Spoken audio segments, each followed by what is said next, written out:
अली बाबा 40 चोर की कहानी। सालों पहले फारस देश में अली बाबा और कासिम नाम के दो भाई रहते थे। पिता की मृत्यु के बाद से दोनों भाई मिलकर अपने पिता का व्यापार संभालते थे। बड़ा भाई कासिम बहुत लालची था।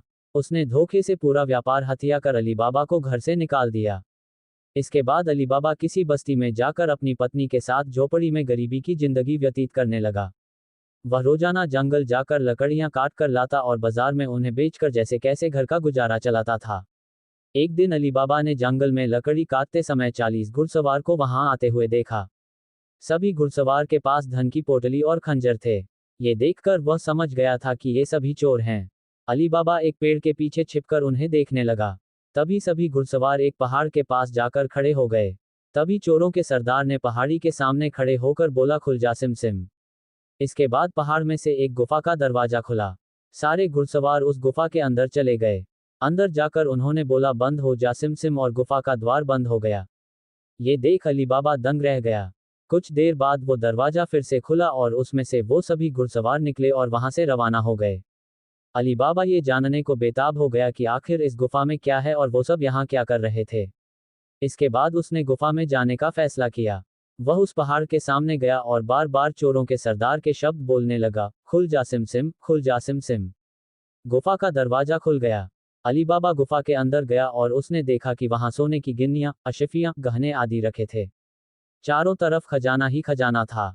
ये सब देखकर उसकी खुशी का ठिकाना नहीं था। उसे मालूम हो गया था कि वो चोर सारा चोरी का सामान यहाँ आकर छुपाते हैं। अली बाबा ने वहां से एक पोटली में सोने की अशफियां भरी और घर चला आया।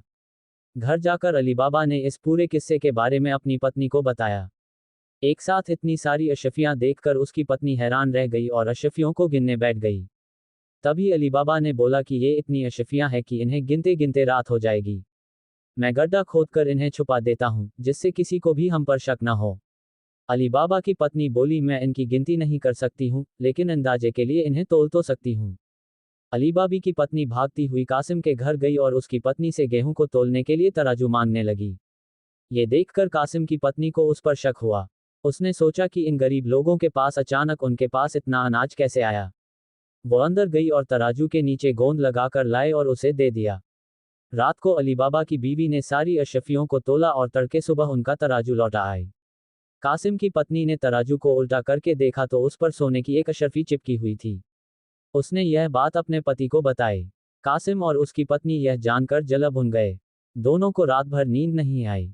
सुबह होते ही कासिम अली बाबा के घर गया और उससे धन का स्रोत पूछने लगा। ये सुनकर अली बाबा ने कहा, आपको कोई गलतफहमी हुई है।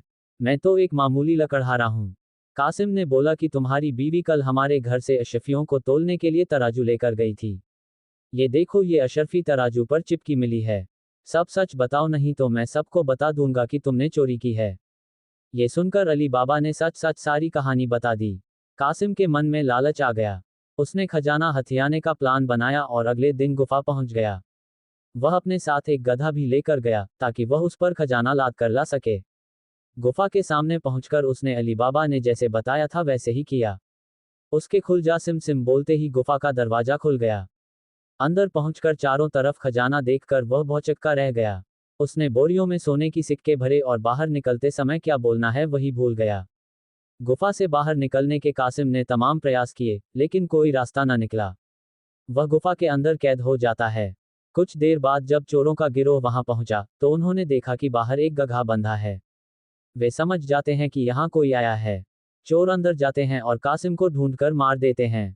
इधर जब कासिम घर नहीं पहुंचता तो उसकी पत्नी परेशान हो जाती है और अली बाबा के घर जाकर बड़े भाई को ढूंढकर लाने के लिए बोलती है। अली बाबा ढूंढता हुआ गुफा के पास पहुंचा तो वहां उसने भाई के गधे को घास चरते हुए देखा।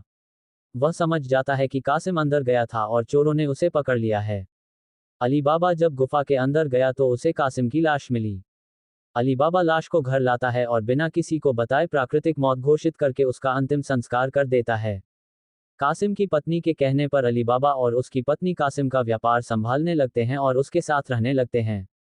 वहीं जब चोर गुफा में आते हैं और कासिम की लाश नहीं देखते तो समझ जाते हैं कि खजाने का राज किसी और को भी पता है।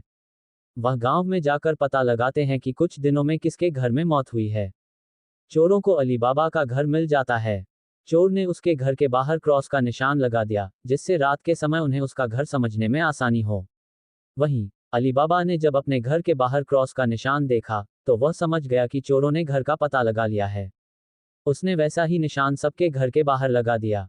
रात में जब चोर आए, तो सबके घर पर वैसा निशान बना देखकर दुविधा में पड़ गए और वापस चले गए। चोरों का सरदार चुप चुप बैठने वालों में से नहीं था। उसने उस मोहल्ले में अपने आदमी को भेजकर यह पता लगवाया कि हाल फिलहाल में कौन शख्स वहां अमीर हुआ है। इससे उसे अली बाबा के बारे में पता चला। उसने उसका घर अच्छे से पहचाना और रात के समय में तेल व्यापारी बनकर उसके घर पहुंचा। वह अपने साथ तेल के 40 पीपों को लेकर गया, जिसमें 39 में चोर और एक पीपा में तेल था। उसने सोचा कि रात में जब सब सो जाएंगे, तो वो सब मिलकर अली बाबा को मार देंगे। उसने अली बाबा से दोस्ती की और रात को उसके घर पर ठहरने की इजाज़त मांगी। अली बाबा ने उसको खाना खिलाया और रात को रुकने की इजाज़त दे दी। अली बाबा की पत्नी को तेल के व्यापारी पर शक हुआ। उसने सारे पीपों को खटखटा कर देखा और वह समझ गई कि एक पीपा में तेल है और बाकी में आदमी है। उसने तभी एक तरकीब निकाली। उसने तेल वाले पीपे से तेल निकाला और गर्म कर बाकी पीपों में डाल दिया। सारे चोरों की मौत हो गई। रात में जब सरदार ने चोरों को निकलने का इशारा किया, तो एक भी चोर बाहर नहीं निकला। उसने पीपों को खोलकर देखा, तो सभी चोर मर चुके थे। ये देखकर वह इतना डर गया कि अपनी जान को बचाने के लिए वह तुरंत वहां से भाग गया। सुबह अली बाबा की पत्नी ने ये सारी बात अली बाबा को बताई, जिसे जानकर वह बहुत खुश हुआ। अब उन 40 चोरों के सारे खजाने का अकेला मालिक अली बाबा था। वह देश का सबसे अमीर शख्स बन गया था और खुशी खुशी अपनी बीवी बच्चों के साथ रहने लगा। कहानी से सीख: लालच मनुष्य का दुश्मन है। लालच करने से सब काम खराब हो जाते हैं। इसलिए कभी भी लालच नहीं करना चाहिए।